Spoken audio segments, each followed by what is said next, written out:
In this video, we will create the component that will generate the random string of text that we will use to generate the Captcha image. So let's return to ColdFusion Builder, and I will right-click on my components folder to create a new ColdFusion component. The name of my component will be utils because I want to store in that component utility methods that I will use throughout my application. The output is false, and I will select one additional little box, which is here, generate this component in cfscript. cfscript is another way of writing CFML code. Some developers don't like the tag-based syntax of ColdFusion and are used to writing code using a script-like notation, such as the one we use in JavaScript. And this is precisely what cfscript enables them to do.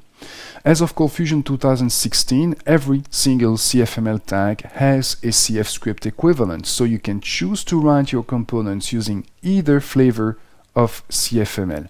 You will create the utils component in cfscript just to have a first look at this new syntax. So now I click on next because I want to define one function in that component. It is the generate Captcha function.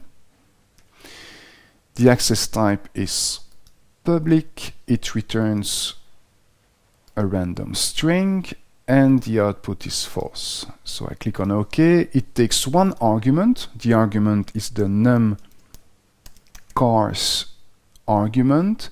It's a numeric argument that is not required, and it has a default value of 5. This argument will let you control the length of the generated random string of text. By default, it will be a string of 5 characters. So I click on OK and then finish, and you see that ColdFusion Builder generates that component using a very different syntax than what we are used to. Here you have the component keyword, which is the equivalent of the CF component tag of the tag-based syntax. Output equal false is the equivalent of the output attribute of the CF component tag.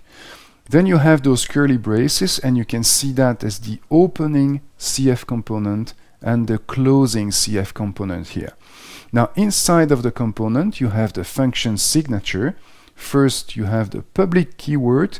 This is the equivalent of the access attribute of CF function.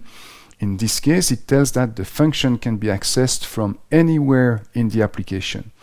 The other possible values are package, private, and remote, and those won't be covered in this course. Then you have the string keyword, and this is the equivalent of the return type attribute of the CF function tag. It tells that this function returns a string of text to the code that calls the function.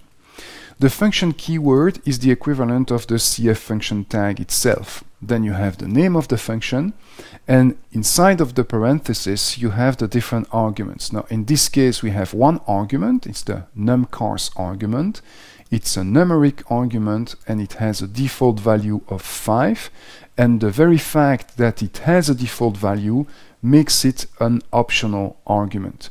If you have more than one argument for a function, you would separate those arguments with commas, and if you have no argument for a particular function, you would leave the parenthesis empty, but you still need the parenthesis in that case anyway. Now inside of those curly braces that you can view as the opening and the closing CF function tag, I will write the actual code of the function. So here I need to create a variable. In cfscript, I do that with the var keyword. You can see var keyword here as the equivalent of the cfset tag. Then I need the name of my variable, local.acars. Why local dot? Because I want this variable to be local to the function, and it begins with a because it is an array. And remember that arrays, they need those square brackets. Okay, now inside of the array, I will place each letters of the alphabet inside of their own quotes, because those are string of text actually. So let's continue with the other letters.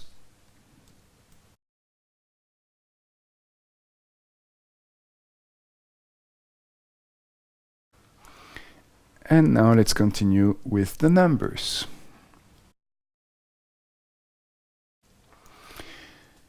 And to finish this line of code, I use the semicolon because in cfscript, the semicolon marks the end of a line of code, and this is the signal for ColdFusion that it can proceed to the next line of code. And on the next line of code, I need to create another variable.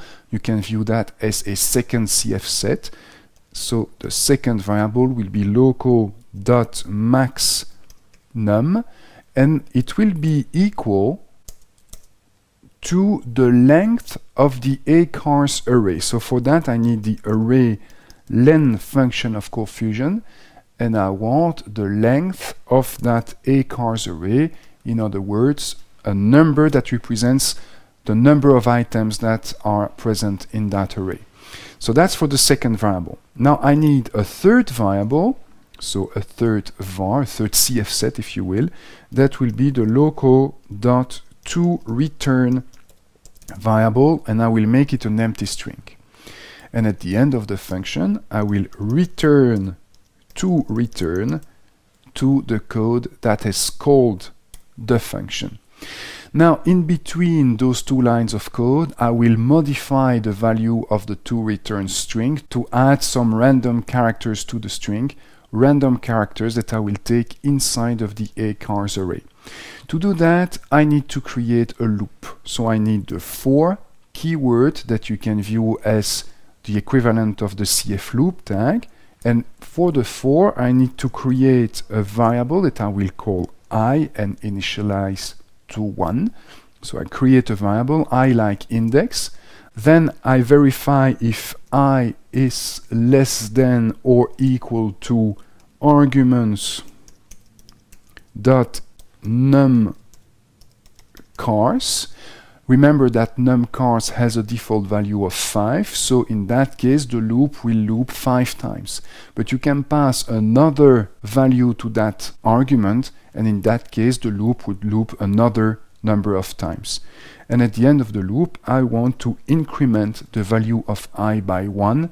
And now inside of those curly braces that you can see as the starting and closing CF loop tag, I will create another variable that I will call local.randNum, and I want it to be a random number between 1 and the number of characters that are in the local.acars variable.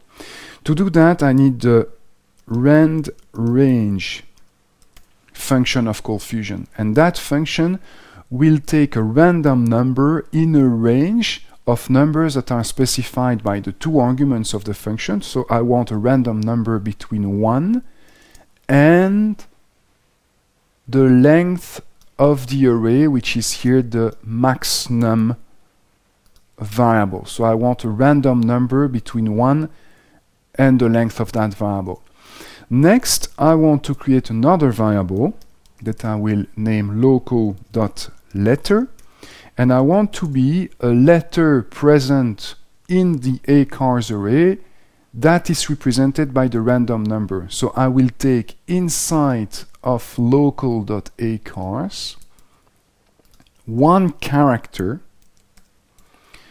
that is the character in the random number position. So if the random number is 3, the returned character will be the third character of the acars array, which is a C.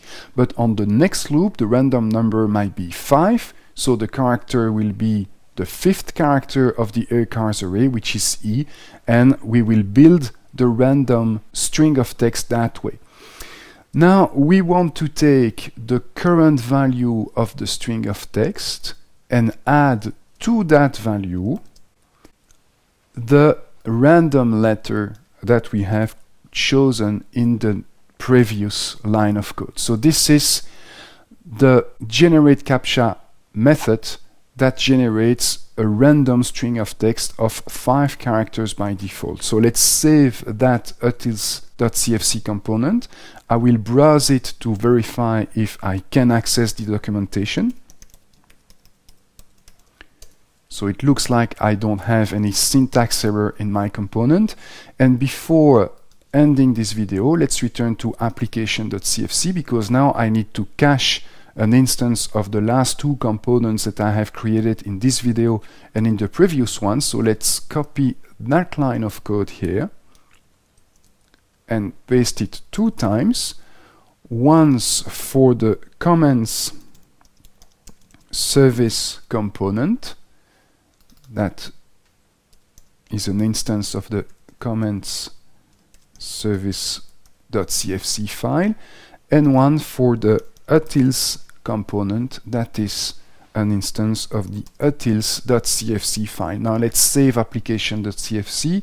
I will return to index.cfm to run that page in the browser, and I will pass here the restart app parameter to add those 2 components in the application scope and make them ready to use in the next video.